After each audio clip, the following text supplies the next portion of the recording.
Welcome friends. இன்னைக்கு நம்ம பார்க்க போகிறது 2022 ரிலீஸ் ஆன ஒரு மெக்சிகன் ஹாரர் த்ரில்லர் மூவி. படத்தோட ஹீரோ சாண்டியாகோ ஒரு ஃபோட்டோகிராஃபர். அவன் எந்த மாதிரி ஃபோட்டோகிராஃபர்னா, கிரைம் சீன்ல இருக்க டெட் பாடிஸ் எல்லாம் போலீஸ்க்கு காசு கொடுத்து அதை ஃபோட்டோ எடுத்துட்டு வந்து அவன் ஒர்க் பண்ற பத்திரிகைக்கும் மற்ற பத்திரிகைகளுக்கும் கொடுத்து காசு பார்க்குறவன். ஒரு நாள் அந்த மாதிரி போய் ஒரு டெட் பாடியை ஃபோட்டோ எடுக்கிறான். அதுக்கப்புறமா அவனுடைய ஐம்புலன்கள்ல ஒவ்வொரு நாளைக்கும் ஒன்னொன்னா செயலிழந்துட்டே வருது.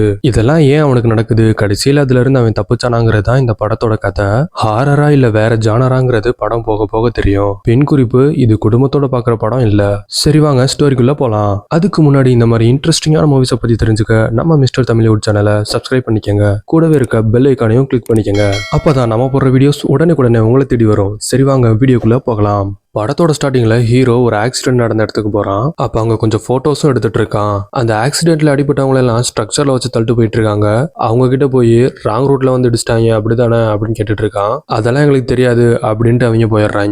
சரின்ட்டு இன்னும் கொஞ்சம் உள்ள போறான். அங்க ஒரு போலீஸ்கார் வந்து உள்ள எல்லாம் அலௌட் இல்ல, கிளம்பு அப்படின்றாரு. நமக்குள்ள என்ன பாஸ் அப்படின்ட்டு 2 நோட்டை நீட்டிட்டு உள்ள போயிடுறான் ஹீரோ. உள்ள போனவன் ஒரு லேடியோட டெட் பாடியை போட்டோ எடுத்துட்டு இருக்கான். ஒரு 2-3 போட்டோ எடுத்து பாக்குறான். ஆனா ஃப்ரண்ட் பேஜ்ல போடுற மாதிரிக்கே செட் ஆக மாட்டேங்குது. உடனே அங்கிருந்து ஒரு ஹெல்ப்பரை கூப்பிட்டு இந்த பாடியை கவர் பண்ணு அப்படின்னு சொல்லிட்டு அதை கவர் பண்ற மீனிக்கு ஒரு ஸ்டில் எடுத்துறான். அப்படியே அந்த போட்டோஸ் எல்லாம் வீட்டுக்கு எடுத்துட்டு போய் போட்டோஷாப்ல போட்டு கலர் கிரேடிங் ஹெட்லைன்ஸ் எல்லாம் செட் பண்ணி அவங்க பிரஸுக்கு அனுப்பிடுறான். சில போட்டோஸை அவனும் கழுவி அவன் வீட்டுல மாட்டி வச்சுக்கிறான். இந்த சம்பவம்லாம் சண்டே நைட்டு நடக்குது. அப்படியே மண்டே மார்னிங் ஆகிருது. அவனுக்குன்னு அவன் வீட்டுல இருக்கிறது அவனோட ஒய்ஃப் மார்சி அண்ட் அவன் வளர்க்குற நாய் ஜாம்பி. காலையில நல்லா தூங்கிட்டு இருக்கான். அவன் ஒய்ஃப் அவனை எழுப்பிட்டு இருப்பா. அவ ஒரு ஹாஸ்பிட்டல்ல நர்ஸா ஒர்க் பண்ணிட்டு இருப்பா. அவன் கிட்ட இன்னைக்கு நைட்டு டின்னர் போலாமான்னு கேட்கிறா. அவ இருந்துட்டு எனக்கு இன்னைக்கு நிறைய வேலை இருக்கு அப்படின்னு சொல்லிடுறான். திரும்ப அவ விடாம ஏதாவது ஒரு பிரேக் எடுத்துட்டு வா அப்படின்னு சொல்லுவா. சரி இவ்வளவு தூரம் கூப்பிடறாளே அப்படின்னு சொல்லிட்டு அவனும் சரி வரேன்றான். அவளும் ஒர்க்குக்கு கிளம்பிடுறா. இவனும் பழையபடி தூங்க ஆரம்பிச்சிடறான். கொஞ்ச நேரம் கழிச்சு அவனோட நாய் ஜாம்பி தான் அவனை வந்து எழுப்பும். அதை கூட்டிட்டு வாக்கிங் போயிட்டு இருப்பான். அப்ப அவனுக்கு ஒரு மெயில் வரும். ஆளு கொஞ்சம் போட்டோஸ் எல்லாம் பத்திரிகைக்கு அனுப்பி வச்சிருப்பான். அவங்க அதெல்லாம் பார்த்துட்டு போட்டோஸ் எல்லாம் நல்லா தான் இருக்கு, ஆனா இதை நாங்க பப்ளிஷ் பண்ண விரும்பல அப்படின்னு சொல்லிடுறாங்க. அப்படியே உங்க ஃபியூச்சருக்கும் வாழ்த்துக்கள் அப்படின்னு சொல்லி மெயில் பண்ணி விட்டுருப்பாங்க. நம்மலாம் இன்டர்வியூ போனா கால் யூ பேக் லெட்டர்னு சொல்லுவாங்கல்ல, அந்த மாதிரி தான் அவனுக்கும் சொல்லி விட்டுருப்பாங்க. சரின்னு வீட்டுக்கு போய் ரெடி ஆயிட்டு அப்படியே அவனோட ஆபீஸ்க்கு போறான். அங்க போய் நியூஸ் பேப்பர் எடுத்து ஃப்ரண்ட் பேஜை பார்த்தா அவன் கொடுத்த ஹெட்டிங்ல எதுவுமே இருக்காது. அவங்க ஒரு இஷ்டத்துக்கு ஹெட்லைன் ரெடி பண்ணி பப்ளிஷ் பண்ணி வச்சிருப்பாங்க. அதை பார்த்த சாண்டியாகோ கோவப்பட்டு நேரா மேனேஜர் கிட்ட போயிருவான். அவர் கூட போய் சண்டையும் போடுவான். அந்த மேனேஜர் இருந்துகிட்டு நீ சொல்ற மாதிரி எல்லாத்தையும் பண்ண முடியாதுடா, எங்களுக்குன்னு சில ப்ரையாரிட்டி இருக்கு அப்படின்னு சொல்லிட்டு நீ எடுக்கிற போட்டோஸ் தானே ஃப்ரண்ட் பேஜ்ல வருது, அப்புறம் என்ன உனக்கு கவலை அப்படின்னு சொல்லுவாரு. என் போட்டோவை பார்த்துட்டு ஒரு இடத்துல ரிஜெக்ட் பண்ணிட்டாங்க அப்படின்னு அவன் சொல்லுவான். அந்த மேனேஜர் ஜாலியானவரா இருப்பார் போல. அதை ஒரு ஃபன்னா எடுத்துக்கிட்டு சரி விர்ரா, உன் போட்டோஸ் எல்லாம் வச்சு உனக்கு ஒரு எக்ஸிபிஷன் அரேஞ்ச் பண்ணி தரேன், அது வரைக்கும் அமைதியாரு அப்படின்னு சொல்லி அவனை சுமூகமா பேசி அங்கிருந்து அனுப்பிச்சு வச்சுடுறாரு. அவனும் அங்கிருந்து வெளியே போயிடுறான். அப்புறமா ஒரு இடத்துல போய் போட்டோஸ் எல்லாம் கொடுத்து காசும் வாங்கிட்டு அவன் ஒய்ஃப் நைட்டு டின்னருக்கு வர சொல்லியிருப்பாள்ல, அங்க போயிடுவான். அங்க போய் அவகிட்ட இன்னைக்கு நாள் எப்படி இருந்துச்சு அப்படின்னு சொல்லி விசாரிச்சுட்டு இருப்பான். அப்பன்னு பார்த்து அவனுக்கு ஒரு போன் வந்துருது. ஒரு லேடி போலீஸ் ஆபீசர் கால் பண்றாங்க. நம்ம ஆளு தான் எல்லா போலீஸ்க்கும் காசு கொடுத்து வச்சிருப்பான். இந்த மாதிரி சம்பவம் நடந்துச்சுன்னா எனக்கு முதல் கால் பண்ணுங்கன்ட்டு. அதனால வாங்கின காசுக்கு உண்மையா இருக்கணும்னு அவங்களும் கால் பண்ணி வந்துட்டு சொல்லுவாங்க. ஒரு எக்ஸ்க்ளூசிவான மேட்டர் மாட்டி இருக்கு, செனட்டர் இறந்து கிடக்குறாரு அப்படின்னு அந்த லேடி சொல்லுவாங்க. செனட்டர்னா ஒரு கட்சி தலைவர். இந்த மேட்டரை கவர் பண்ணோம்னா நிறைய காசு பார்க்கலாம்ல, உடனே நான் அங்க வரேன், அட்ரஸ் அனுப்பி வைங்க அப்படின்னு சொல்லிடுறான். இந்த பக்கம் அவன் ஒய்ஃப் சேட் ஆயிருவா. இவன் இருந்துட்டு நாளைக்கு உன்னைய கூட்டிட்டு போறேன் பேபி அப்படின்னு சொல்லிட்டு இருப்பான். அந்த நேரத்துல தான் அவ பிரெக்னெண்டா இருக்கிறதா இவன்ட்ட சொல்லுவா. இவனுக்கு அதுல சுத்தமா உடன்பாடே இருக்காது. இப்ப நமக்கு குழந்தை வேணாம் அப்படின்ற மாதிரி அவகிட்ட சொல்லிட்டு இருப்பான். அப்புறம் நம்ம வீட்டை தாண்டி தான் போறேன், உன்னை வீட்டுல இறக்கி விட்டுறேன் அப்படின்னு சொல்ல அதெல்லாம் ஒன்றும் தேவையில்ல அப்படின்னு சொல்லிட்டு அவ இறங்கி போயிடுவா. நம்மால் நேரா காரை கொண்டு போய் ஒரு முட்டு சந்துக்குள்ள நிப்பாட்டிடுவான். நிப்பாட்டிட்டு கேமராலாம் எடுத்துட்டு அந்த ஸ்பாட்டுக்கு போயிடுவான். அங்க போனா அந்த லேடி போலீஸ் நீ ரொம்ப லேட்டா வந்துட்ட, ஆல்ரெடி பரிசோதிக்கிறவங்க எல்லாம் கிட்ட வந்துட்டாங்க, இப்போ உன்னை விட்டா நாங்க தான் மாட்டிப்போம், நீங்க இருந்து தயவு செஞ்சு கிளம்பிரு அப்படின்னு அந்த லேடி சொல்லிடுது. நம்மால் சும்மா இருக்காம அங்க இருக்க மரத்துல ஏறி வீட்டுக்குள்ள ஏறி குதிச்சு உள்ள போயிடுறான். உள்ள இருக்க போலீஸ் கண்ணில் படாம பதுங்கி போயிட்டு இருப்பான். ஒரு வழியா டெட் பாடி இருக்க இடத்துக்கிட்ட போயிருவான். ஆனா அங்கேயும் ஒரு போலீஸ் நிப்பாரு. அந்த போலீஸுக்கும் காசை கொடுத்து கரெக்ட் பண்ணிடுவான். இதெல்லாம் எப்படியா நடந்துச்சு அப்படின்னு அவர்கிட்ட விசாரிப்பான். தெரியல, நாங்க வந்து பார்த்தப்பே அந்த ஆள் மேல ஃபுல்லா எலியா கிடந்துச்சு, கண்ணு கை காலெல்லாம் பிச்சு நோண்டி வச்சிருக்கோம், பவர் கனெக்ஷன் எல்லாம் பஸ்ட் ஆயிருச்சு, சிசிடிவில எதுவும் ரெக்கார்ட் ஆகல அப்படின்னு சொல்லுவாரு அவன்கிட்ட. அவர் வீட்டுல வேலை செஞ்சவங்ககிட்ட எல்லாம் கேட்டதுல ஒரு லேடி மட்டும் அந்த ஆளு கொஞ்ச நாளாவே பைத்தியம் பண்ணிட்டான், அப்புறமா எல்லாத்தையும் வேலையை விட்டு நிறுத்திட்டான் அப்படின்னு சொல்லியிருக்காங்க. அதுக்கப்புறமா நம்மால பச்சக்கு போட்டோ எடுக்க ஆரம்பிச்சிருவான். அந்த நேரத்துல சைட்ல ஏதோ உருட்டுற மாதிரி சத்தம் கேட்கும். இந்த போலீஸ் ஆபீசர் அது என்னன்னு போய் பாப்பாரு. அது எலிகளா இருக்கும். அப்புறமா நம்மால டீப்பா போட்டோ எடுக்கலான்ட்டு போவான். அந்த நேரத்துல கீழே கிடந்த பாடி லொக்கு லொக்குன்னு இரும ஆரம்பிச்சிரும். அங்க இருக்க 2 பேரும் மிரண்டுருவாங்க. அப்பதான் தெரியும் அந்த ஆள் இன்னும் சாகவே இல்லைன்ட்டு. திடீர்னு முழிச்சு அந்த செனட்டர் என்னை கொன்று அப்படின்னு சொல்லிட்டு இருப்பான். அப்புறமா அந்த ஆளை ஆம்புலன்ஸ் அள்ளி போட்டு போயிருவாங்க. சாண்டியாகோ அந்த போலீஸ் கிட்ட அந்த ஆள் நம்மள நோட் பண்ணிருப்பானா அப்படின்னு கேட்பான். அந்த ஆளு எந்த ரெஸ்பான்ஸும் இல்லாம கிடக்குறான், அவன் எப்படி நம்மள நோட் பண்ணிருப்பான் அப்படின்னு போலீஸ் சொல்லுவாரு. அப்புறம் நான் போதையில இருந்திருப்பான், அந்த எலிக்கடியெல்லாம் எப்படி தாங்கியிருப்பான் அப்படின்னு கேட்டுட்டு இருப்பான். அதெல்லாம் எனக்கு தெரியாது, நீ தயவு செஞ்சு இங்க இருந்து கிளம்பு அப்படின்னு சொல்லி அவனை அங்க இருந்து கிளப்பி விட்டுருவாரு. சாண்டியாகோவும் கார் நிப்பாட்டி வச்சிருந்தா முட்டு சந்துக்கு போவான். அங்க அப்படியே கோஸ்ட் சிம்டம்ஸ் வரும். லைட்லாம் கட்டாகி எரிஞ்சுக்கிட்டே இருக்கும். திடீர்னு ஒரு உருவம் அவனை தட்டி விட்டு போயிடும். அவனும் மயங்கிருவான். கொஞ்ச நேரம் கழிச்சு முழிச்சு பார்ப்பான். அவனோட கேமரா காணா போயிருக்கும். நல்ல வேலையா அந்த போட்டோஸ்லாம் இருக்க டிஸ்க பாக்கெட்ல வச்சிருப்பான். சரி கேமராலாம் போனா போயிட்டு போகுது அப்படின்ட்டு வீட்டுக்கு போயிருவான். வீட்டுக்கு போனவன் அந்த போட்டோஸ்லாம் எடுத்து பார்த்துட்டு இருப்பான். என்னைக்கும் இல்லாத நாய் அன்னைக்கு பயங்கரமா அவனை பார்த்து கத்திக்கிட்டே இருக்கும். வேலை பார்க்கும்போது டிஸ்டர்ப் பண்ணாத அப்படின்னு சொல்லிட்டு அந்த நாயை துரத்தி விட்டு அந்த போட்டோஸ் எல்லாம் ஒரு மெயிலுக்கு அனுப்பிச்சிட்டு இருப்பான். வேலையெல்லாம் முடிச்சுட்டு போய் தூங்கிட்டு இருப்பான். அந்த நேரத்துல அவனோட டெட் பாடியை நிறைய பேர் போட்டோ எடுக்கிற மாதிரியும் நிறைய டாக்டர்ஸ் எல்லாம் அவன் உடம்ப போஸ்ட்மார்ட்டம் பண்ற மாதிரியும் கனவு கண்டுட்டு இருப்பான். அப்படியே பதறி அடிச்சுட்டு முழிப்பான். டியூஸ்டே காலையிலே ஆயிரும். அவனோட ஜாம்பி குலைச்சிட்டே இருக்கும். அதை கண்டுக்காம அவன் பள்ளி விளக்க போயிருவான். திரும்ப கிச்சனுக்கு ஏதாவது குடிக்கலாம்ட்டு வருவான். அங்க அவளோட பிரெக்னன்சி ஸ்கேன் போட்டோ இருக்கும். அதை எடுத்து பார்த்துட்டு இருப்பான். சைட்ல அவனோட நாய் கிச்சன் கபோர்டு கீழே எதையோ எடுக்க ட்ரை பண்ணிருக்கோம். ஆனா அதை அவன் கண்டுக்கவே மாட்டான். அந்த போட்டோவை பார்த்துக்கிட்டு இருந்த அவனுக்கு திடீர்னு மூக்குல ரத்தம் வர ஆரம்பிச்சிரும். அதை அவன் அடைச்சுக்கிட்டு இருக்கையில கரெக்டா அவன் போலீஸ் ஃப்ரெண்டு கிட்ட இருந்து அவனுக்கு காலும் வந்துருது. அந்த ஆளு இன்னொரு சம்பவம் மாட்டிருக்கியா வாயா அப்படின்னு கூப்பிடுறான். இவனும் கிளம்பி அந்த ஸ்பாட்டுக்கு போயிருவான். அங்க போனா அந்த போலீஸ் சூப்பரா போட்டோ எடுத்திருக்கியா அப்படின்னு இவனை புகழ்ந்துட்டு இருப்பான். சரி ஆட்டோகிராஃப்லாம் அப்புறம் போட்டு தரேன் அப்படின்னு சொல்லிட்டு இருப்பான் இவனும். சரின்ட்டு அங்க 3 பேர் இருப்பாங்க. அவங்க 3 பேரும் ஒரு பாலடைஞ்ச பங்களாக்குள்ள போவாங்க. அங்க ஒரு பிரெக்னன்ட் லேடி வெட்டுக்காயத்தோட இறந்த நிலையில கட்டப்பட்டிருக்கும். வழக்கம் போல நம்மால போட்டோ எடுக்க ஆரம்பிச்சிருவான். அந்த 2 போலீஸுக்கும் ஸ்மெல்லு தாங்க முடியாம ஒமட்டிட்டு இருப்பாங்க. அந்த லேடி போலீஸ் வாந்தியே எடுத்துரும். அப்பையும் நம்மால அசுராம போட்டோ எடுத்துட்டே இருப்பான். அவங்க 2 பேரும் நீ போட்டோ எடுத்துட்டு நாங்க கிளம்புறோம் அப்படின்னு சொல்லிட்டு வெளியே போயிருவாங்க. அப்புறமா இவன் அந்த பாடி கிட்ட போய் மோந்து பார்ப்பான். அப்பையும் அவனுக்கு எந்த ஸ்மெல்லுமே வராது. அப்பதான் பையன் உணர்வான் அவனுக்கு அவனோட ஸ்மெல்லிங் சென்ஸ் போயிருச்சுன்னு. சரி அதை அப்புறம் பாத்துக்கலாம் அப்படின்னு சொல்லிட்டு திரும்ப போட்டோ எடுத்துட்டு இருப்பான். கீழே இருந்த அந்த டெட் பாடி அவனை அப்படியே மிரட்டிட்டு வந்து அப்படியே அவனோட நாக்க கடிச்சு இழுத்துரும். கட் பண்ணா ஆன் ஸ்பாட்ல அந்த மாதிரி இமேஜின் பண்ணிட்டு ஆளு மயக்கம் போட்டிருப்பான். வாயிலை நுரையும் தள்ள ஆரம்பிச்சிருக்கும். உடனே ஆம்புலன்ஸையும் வர வச்சு இவனுக்கு ஒரு ஆள் ட்ரீட்மெண்ட்டும் பண்ணிட்டு இருப்பான். ட்ரீட்மெண்ட் கொடுத்த அந்த ஆளு உன் உயிருக்கு எந்த ஆபத்தும் இல்ல அப்படின்னு சொல்லிடுவான். சாண்டியாகோ அவன் கிட்ட என்னால எதையுமே ஸ்மெல் பண்ண முடியல அப்படின்னு சொல்லிட்டு இருப்பான். உடனே அவன் ஒரு பாட்டில் எடுத்து இதை உன்னால ஸ்மெல் பண்ண முடியுதா அப்படின்னு டெஸ்ட் பண்ணுவான். அப்பயும் அவனுக்கு எந்த ஸ்மெல்லிங் சென்ஸுமே இருக்காது. லாஸ்ட் நைட்டு அவனை ஒரு உருவம் வந்து இடிக்கும்ல, அதுல அவனுக்கு தலையிலையும் அடிபட்டிருக்கும். தலையில அடிபட்டிருக்கனால எதுவும் இந்த மாதிரி நடக்குதா அப்படின்னு அவன்கிட்ட கேட்க மேபி இருக்கலாம் அப்படின்னு அவனும் சொல்லிட்டு இதுக்கான ஒரு ஸ்பெஷலிஸ்ட் இருப்பாங்க, அவங்கள்ட்ட போய் நீ செக் பண்ணு அப்படின்னு அவன் சொல்லிட்டு அவனை அங்கிருந்து அனுப்பிச்சு வச்சிருவான். ஹீரோவும் வழக்கம் போல வீட்டுக்கு போய் எடுத்த போட்டோஸ் எல்லாம் ரெடி பண்ணி அனுப்பிச்சிட்டு இருப்பான். கட் பண்ணா வெட்னஸ்டே மார்னிங் ஆயிருது. சாண்டியாகோ மார்சியோட ஹாஸ்பிட்டல் போய் அவளுக்கே தெரியாம அவளை பார்த்துட்டு இருப்பான். அவ ஒரு சூசைட் பண்ண பொண்ணுக்கு ஆறுதல் சொல்லி சாக்லேட் கொடுத்துட்டு இருப்பா. அதை நம்மாலே போட்டோ எடுத்துட்டு இருப்பான். ட்ரீட்மெண்ட் முடிச்சுட்டு மார்சி வந்துட்டு இருப்பா. அப்போ சாண்டியாகோவையும் பார்த்துருவா. அவங்க 2 பேரும் கேண்டீன்ல உட்காந்து சாப்பிட்டுட்டு இருப்பாங்க. சாப்பிட்டுக்கிட்டே சாண்டியாகோ அவகிட்ட இது குழந்தைக்கான நேரம் இல்ல, நம்மளால குழந்தைய சரியாவும் பாத்துக்க முடியாது, என்னோட பேஷனையும் நான் இன்னும் அச்சீவ் பண்ணல, அதனால இப்ப நமக்கு குழந்தை வேணாம் அப்படின்னு அவகிட்ட சொல்லுவான். அதுக்கு மார்சி நம்மளுக்கு கல்யாணம் ஆகி 14 வருஷம் ஆச்சு, நம்ம வாழ்க்கையும் இப்படியே தான் போயிட்டு இருக்கு, எந்த மாற்றமுமே இல்ல, குழந்தை வந்த அப்புறமாவது நம்மளுக்கு ஒரு சேஞ்ச் கிடைக்கும், அதனால இந்த குழந்தைய நம்ம பெத்துக்குவோம் அப்படின்னு சொல்லிட்டு இருப்பா. அதை கேட்டு அவன் டென்ஷன் ஆயிடுவான். டென்ஷன் ஆன அவன் அங்க இருக்க சட்னிய அள்ளி போட்டு சாப்பிட்டுட்டு இருப்பான். ஏன்டா இவ்வளவு அள்ளி போட்டு தின்னுட்டு இருக்க, உரைக்கலையா அப்படின்னு அவ கேட்பா. எது உரைக்குதா, எனக்கு எந்த டேஸ்ட்டுமே தெரியல அப்படின்னு சொல்லுவான். அந்த டைம்ல இருந்து அவனுக்கு டேஸ்டிங் சென்ஸும் போயிருது. இத்தோட ஹீரோக்கு 2 சென்ஸ் காலி ஆயிருது. உடனே அது எல்லாத்தையும் மார்சி கிட்ட சொல்றான். அவங்க 2 பேரும் ஹாஸ்பிட்டல்ல தானே இருப்பாங்க, அப்படியே அவனை கூட்டிட்டு போய் டெஸ்ட்டும் எடுக்க ஆரம்பிச்சிருவா. டாக்டர் அவனுக்கு சிஏடி ஸ்கேன் எம்ஆர்ஐ ஸ்கேன்லாம் எடுத்து பார்த்துட்டு இருப்பாங்க. பார்த்தா அந்த ரிப்போர்ட்ல அவனுக்கு எந்த ப்ராப்ளமுமே இல்ல, எல்லாமே நார்மலா தான் இருக்குன்னு காட்டிட்டு இருக்கோம் ரிப்போர்ட். வேற ஏதாவது என்னை பிடிச்சிருச்சா டாக்டர் அப்படின்னு பயத்தோட கேட்டுட்டு இருப்பான். அந்த டாக்டர் மேபி ஸ்ட்ரெஸ்னால இருக்கும், இல்லைன்னா உனக்கு வேற ஏதாச்சும் வைரஸ் பாக்டீரியா இருக்கும், அதனால கூட இப்படி ஆயிருக்கலாம் அப்படின்னு சொல்ல கோமாயி அங்கிருந்து வெளியே வந்துடுறான். வெளியே வந்தவன் மார்சி கிட்ட சண்டை போட்டுட்டு இருப்பான். நம்ம வேற டாக்டர் கிட்ட பார்த்து ஒரு செகண்ட் ஒப்பீனியன் பண்ணிக்கலாம் அப்படின்னு அவ கூட சண்டை போட்டுட்டு இருப்பான். எங்க போய் செக் பண்ணாலும் இதான் வரப்போகுது, நீ என்னமோ பண்ணு, எனக்கு ஒர்க்குக்கு டைம் ஆச்சு, நான் கிளம்புறேன்ட்டு அவ அங்க இருந்து கிளம்பிடுவா. திரும்ப அன்னைக்கு வேலைக்கெல்லாம் போயிட்டு வீட்டுக்கு வந்துடுறான். வந்தவன் அவனோட நாய் என்ன செய்யுதுன்னு பார்க்க போவான். அது வழக்கம் போல அந்த கிச்சனுக்கு கீழேயே எதை எடுக்க ட்ரை பண்ணிட்டு இருக்கோம். ஹே என்ன பண்ணிட்டு இருக்க அப்படின்னு சொல்லிட்டு அதை பிடிச்சி இழுப்பான். அது அவனை பயங்கரமா கையில கடிச்சு வச்சிரும். உடனே அந்த நாயை இழுத்துட்டு போய் ஒரு ரூம்ல அடைச்சு வச்சிருவான். அடைச்சு வச்சவன் அப்படியே அவனோட கையை கிளீன் பண்ணிட்டு அதுக்கு ஒரு கட்டும் போட்டுட்டு நேரா கூகுளுக்கு போயிடுறான். இந்த மாதிரி ஸ்மெல்ஸ் அண்ட் டேஸ்ட்ஸ்லாம் எதனால போயிட்டு இருக்கு அப்படின்னு சர்ச் பண்ணி பாக்குறான். அதுல ஆல்ரெடி இந்த மாதிரி நோயால பாதிக்கப்பட்டவங்கள்ட்ட இருந்து பரவி இருக்கும் அப்படின்னு போட்டிருக்கோம். உடனே அந்த செனட்டர் எந்த ஹாஸ்பிட்டல் அட்மிட் ஆயிருக்கான்னு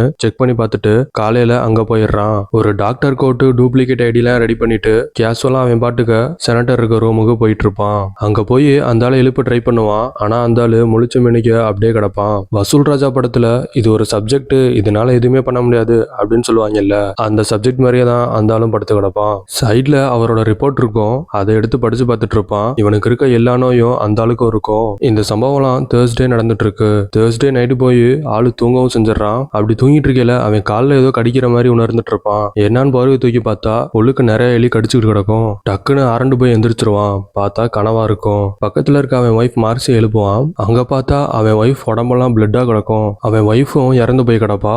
உடனே அரண்டுட்டு எந்திரிப்பான். ஆளு பார்த்தா கனவுக்குள்ள ஒரு கனவு கண்டுட்டு இருந்திருப்பான். அவன் ஒய்ஃபும் அந்த நேரத்துல இவன் கத்துறத பார்த்துட்டு முழிச்சிரும். அவன் ஒய்ஃபு ஏன்டா என்னாச்சு, எதுக்காக கத்துற அப்படின்னு கேட்க ஒண்ணும் இல்ல அப்படின்னு சொல்லிட்டு எந்திரிச்சு கிச்சன் போயிடுறான். இந்த மாதிரி கெட்ட கனவா வருது அப்படின்னு சொல்லிட்டு சரக்கு அடிச்சிட்டு இருப்பான். அப்படி குடிச்சிட்டு இருக்கையில சடனா அவன் கையில இருந்த பாட்டிலும் கீழே விழுந்து உடையுது. சைட்ல இருக்க அந்த ரூம்ல அவனோட டாகும் கத்திட்டே இருக்கு.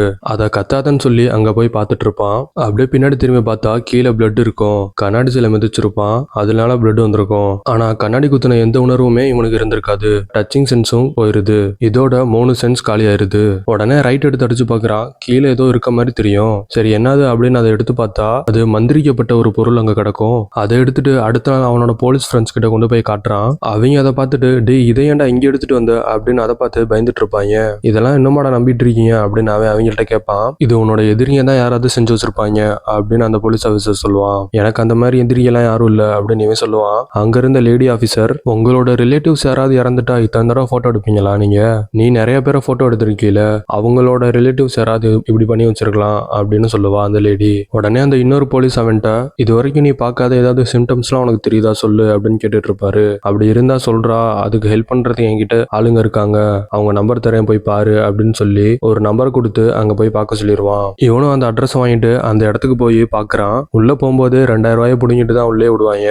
அங்கிருந்து ஒரு லேடி வந்து முட்டையை எடுத்து அவன் உடம்பு ஃபுல்லா தேய்ச்சிட்டு அதை உடைச்சு பார்க்கும். முட்டை ஒரு தினுசான கலர்ல வந்துடும். அவனை உட்கார வச்சு அந்த லேடி விசாரிச்சுட்டு இருக்கோம். அவனும் அந்த மந்திரிக்கப்பட்ட பொருள் எடுத்து அவங்கள்ட்ட காட்டுவான். அந்த லேடி ஒரு கத்தி எடுத்து அதை கிழிச்சு காட்டு அப்படின்னு சொல்லும். அவனும் கத்திய வாங்கி அதை கிழிப்பான். உள்ளுக்க ஒரு பேப்பர் கிடக்கும். அந்த பேப்பர் எடுத்து படிச்சு பார்ப்பான். அதுல அவன் பேர் போட்டு இனிமே அவன் வாழ்க்கை இருள் சூழ்ந்துதான் இருக்க போகுது அப்படின்னு போட்டிருக்கோம். அந்த லேடி அவன் கிட்ட நீ ரொம்ப பவர்ஃபுல்லான சாபத்துல மாட்டிருக்க, இன்னும் 2 நாள்ல சாக போற அப்படின்னு சொல்லுது. உடனே அவனுக்கு ஒரு முத்திரையை குத்தி விட்டு இந்த சாபத்தை எடுக்கிறதுக்கு ஒருத்தரால தான் முடியும், ஆனா அது ரொம்ப செலவாகும் அப்படின்னு சொல்லிட்டு அவன் கிட்ட ஒரு லிஸ்ட்டை கொடுக்குறாங்க.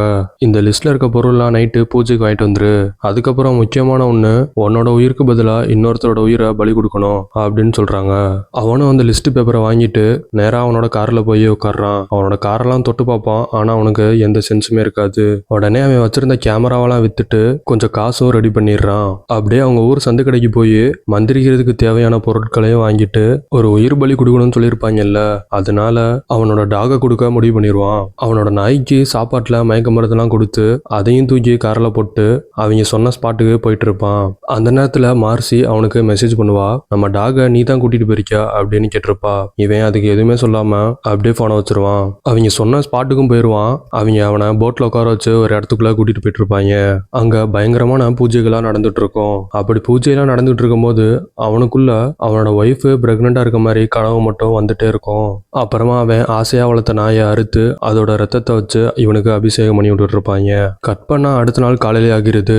ஹீரோ ஒரு இடத்துல தனியா நின்னுட்டு இருப்பான். அந்த லேடி அவனுக்கு ஒரு தண்ணியை கொடுத்து குடிக்க சொல்லும். இவனும் வாங்கி குடிச்சிட்டு இனிமே எனக்கு எந்த பிரச்சனையும் இல்லைல அப்படின்னு கேட்பான். அந்த லேடி அவங்கிட்ட இது வரைக்கும் உனக்கு போன சென்ஸ் எல்லாம் திரும்ப வராது, ஆனா இனிமே எந்த பிரச்சனையும் உனக்கு வராது அப்படின்னு சொல்லும். சரின்னு ஹீரோ வீட்டுக்கு போய் குளிச்சுட்டு அவன் ஒய்ஃப் தூங்கிட்டு இருப்பா. அவளையும் எழுப்பி கொஞ்ச நாளாவே எனக்கு அமானுஷ்யமான நிகழ்வுகள்லாம் நடந்துகிட்டு இருக்கு அப்படின்னு அவகிட்ட சொல்லிட்டு இருப்பான். அவ அதை கேட்டுட்டு என்னடா இப்படி பயமுடுத்துற அப்படின்னு சாகாயிட்டு இருப்பா. இனிமே எந்த பிரச்சனையும் இல்ல, நான் இனிமே உன்னை விட்டு போக மாட்டேன், இந்த குழந்தையும் நம்ம பெத்துக்கலாம் அப்படின்னு சொல்லிடுவான். அப்புறமா தூங்கிடுறாங்க. கட் பண்ணா சாண்டியாகோவோட காதுக்குள்ள ஏதோ நொய் நொய் நொய்னு பறக்குற மாதிரி கத்திட்டு இருக்கும். அவன் வழியில துடிச்சிட்டு இருப்பான். உடனே மார்சி ஒரு சிசர் மாதிரி எடுத்து அது என்னதுன்னு அவன் காதுக்குள்ள விட்டு எடுத்து பார்த்துட்டு இருப்பா. பார்த்தா அது ஒரு பூச்சி. வெளியே எடுத்ததுக்கு அப்புறமும் அது உயிரோட தான் இருக்கும். அப்படியே அந்த பூச்சியும் பறந்து போயிடும். ஹீரோவுக்கும் காது ஒரு மாதிரி லைட்டா கொரகொரன்னு கேட்க ஆரம்பிச்சிரும். இதோட 4வது சென்ஸ் காலியாயிருது. மார்சி அவங்கிட்ட வா ஹாஸ்பிட்டல் போலாம் அப்படின்னு கூப்பிட்டு இருப்பா. இல்ல இது ஹாஸ்பிட்டல் போனாலும் சரியாகாது அப்படின்னு சொல்லிட்டு ஒரு கத்தி எடுத்துட்டு வந்து கையை அறுத்து கட்டிட்டு இருப்பான் அவள்கிட்ட. பாத்தியா நான் கையை கட் பண்ணிட்டேன், ஆனா எனக்கு எந்த ஃபீலிங்குமே இல்ல, வலிக்க கூட இல்ல, நான் ஒரு இடத்துக்கு போறேன் ஆனா கண்டிப்பா வந்துருவேன் அப்படின்னு சொல்லிட்டு அவகிட்ட அதை சொல்லிட்டு நேரா அந்த மந்திரவாதி லேடி வீட்டுக்கு போறான். அங்க போனா அவங்க இருக்க மாட்டாங்க. சரின்ட்டு அவனை ஒரு ஸ்பாட்டு கூட்டிட்டு போயிருப்பாங்கல்ல, அங்க போய் பார்க்கலான்ட்டு அங்க போவான். அங்க போனா அந்த பெரிய மந்திரவாதி ஹார்ட் அட்டாக்ல இறந்து போயிருப்பாரு. அந்த லேடி கிட்ட போய் சாண்டியாகோ அவருக்கு என்னாச்சு அப்படின்னு கேட்பான். நீ போன கொஞ்ச நேரத்திலே அவரு இறந்துட்டாரு அப்படின்னு சொல்லுவாங்க. இவன் அவங்க கிட்ட நீங்க செஞ்ச பூஜை வேலையை செய்யல, அது ஒர்க் ஆகல அப்படின்னு சொல்லிடுவான். அந்த லேடி அவங்க கிட்ட இதுக்கு மேல எங்கனால எதுவும் செய்ய முடியாது, உனக்கு வாழ்றதுக்கு இன்னும் கொஞ்ச நாள் இருக்கு, அதை உபயோகமா வாழ்ந்துட்டு போயிரு அப்படின்னு சொல்லிடுவாங்க. அந்த டைம்ல அவன் ஒய்ஃப் அவனுக்கு 12 தடவை கால் பண்ணியிருக்கோம். அந்த டாகு காணாம போயிருச்சுன்னு அவன் நினைச்சிட்டு இருப்பா. அங்க இருந்து வீட்டுக்கு போயிருவான். அங்க போய் பார்த்தா டாகு காணாம போயிருச்சுன்னு போஸ்டர்லாம் அடிச்சு வச்சிருப்பா. அவன் அதெல்லாம் கண்டுக்காம செனட்டர் வீட்டுல எடுத்த போட்டோலாம் எடுத்து போட்டோஷாப்ல போட்டு இருட்டா இருக்க இடத்துல எல்லாம் பிரைட்னஸ் கூட்டி வச்சு பார்த்துட்டு இருப்பான். அப்படி பார்த்துக்கிட்டு இருக்கும் போதுதான் அங்க ஒரு உருவம் தெரியும். சாண்டியாகோ திரும்ப செனட்டரோட வீட்டுக்கு திரும்ப போய் பார்ப்பான். அங்க போய் பார்த்தா இவன் வீட்டுல இருந்த மாதிரியே ஒரு மந்திரிக்கப்பட்ட பொருள் அங்கேயும் இருக்கும்.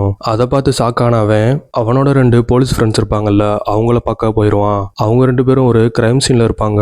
அங்க போய் அவங்கள மீட் பண்ணி அவங்கள்ட்ட பேசிட்டு இருப்பான். அவங்க 2 பேத்துக்கிட்ட போய் அந்த போட்டோல இருந்தது யாருன்னு கண்டுபிடிக்கணும்னு சொல்லிட்டு இருப்பான். அவங்க இருந்துட்டு ஏண்டா உனக்கும் செனட்டருக்கும் நடந்தது எங்களுக்கும் நடக்கும்னு ஆசைப்படுறியா அப்படின்றாங்க. அந்த லேடி போலீஸ் அவனுக்கு ஒரு ஐடியா கொடுப்பாங்க. அந்த நேரத்துல செனட்டருக்கு யாரு எதனால இந்த மாதிரி எல்லாம் பண்ணிருப்பாங்கன்னு கண்டுபிடி, அதை வச்சுதான் உனக்கு ஏன் இந்த மாதிரி எல்லாம் பண்ணிருக்காங்க அப்படின்னு கண்டுபிடிக்க முடியும்னு சொல்ல அவன் நேரா காருக்குள்ள போய் நியூஸ் பேப்பர்லாம் எடுத்து பார்த்துட்டு இருப்பான். அதுல பார்த்தா செனட்டர் கூடவே இருந்த ஒரு லேடி தான் அந்த செனட்டர் பதவிக்கு ஆசைப்பட்டு அந்த மாதிரி அவருக்கு மந்திரிச்சு வச்சிருப்பாங்கன்னு தெரிய வரும். அந்த நியூஸ் அவன் ஒர்க் பண்ற அந்த பத்திரிக்கையில தான் வந்திருக்கும். அந்த நியூஸ் பேப்பர் எடுத்துட்டு நேரா அவனோட மேனேஜர் கிட்ட போய் இந்த நியூஸை உங்ககிட்ட யார் கொடுத்தது, எப்படி இந்த நியூஸை சேகரிச்சிங்க அப்படின்னு கேட்டுட்டு இருப்பான். அந்த மேனேஜர் இருந்துட்டு இதை நான் யாருக்காகவும் செய்யக்கூடாது, உனக்காக நான் அதை செய்யறேன் அப்படின்னு சொல்லிட்டு அந்த நியூஸை யார் சொன்னாங்களோ அவங்கள அட்ரஸ் பண்ணி கொடுப்பான். இவனும் அவனை கான்டாக்ட் பண்ணி ஒரு இடத்துக்கு வர சொல்லி 2 பேரும் மீட் பண்ணுவாங்க. அப்படி அவன் கூட பேசல தான் தெரியும் அந்த செனட்டர் பதவிக்கு ஆசைப்பட்ட அந்த லேடியோட டிரைவர் தான் அவருன்ட்டு. அந்த டிரைவர் கிட்ட இவன் எடுத்து அந்த போட்டோவை காட்டி இது யாருன்னு தெரியுமா அப்படின்னு கேட்பான். அந்த ஆள் இருந்துட்டு நீ இந்த போட்டோவை எடுத்திருக்கவே கூடாது, இதனாலதான் உனக்கு இப்படி ஆயிட்டு இருக்கு அப்படின்னு சொல்லுவான். சரி அது யாருன்னு எனக்கு சொல்லு, அவங்கள எங்க போய் மீட் பண்றது அப்படின்னு அவங்க கிட்ட கேட்பான். அந்த டிரைவர் இருந்துட்டு நீ போறது மனிதர்கள் வாழ்ற இடம் இல்ல, இதுக்கு மேல போகணும்னா நீயே முடிவு பண்ணிக்க அப்படின்னு சொல்லுவான். ஹீரோ இருந்துட்டு இதுக்கு மேல என்கிட்ட இழக்கிறதுக்கு ஒண்ணுமே இல்ல, நான் கண்டிப்பா போய் தான் ஆகணும் அப்படின்னு சொல்றான். சரின்ட்டு அவரும் அந்த அட்ரஸை அவனுக்கு கொடுத்துடுறாரு. அட்ரஸை வாங்கினவன் நேரா ஒரு காட்டுக்குள்ள போவான். அதுக்குள்ள ஒரு வீடு மட்டும் தனியா இருக்கும். ஹீரோவும் அந்த வீட்டுக்குள்ள என்னதான் இருக்கு அப்படின்னு சொல்லிட்டு உள்ள போய் பார்ப்பான். அந்த வீட்டுக்குள்ள நிறைய மந்திரிக்கிற பொருட்கள்லாம் இருக்கும். அங்க நிறைய போட்டோஸும் இருக்கும். அதுல செனட்டரோட போட்டோவும் இருக்கும். ஹீரோவோட போட்டோ ப்ராசஸிங்ல இருக்கும்.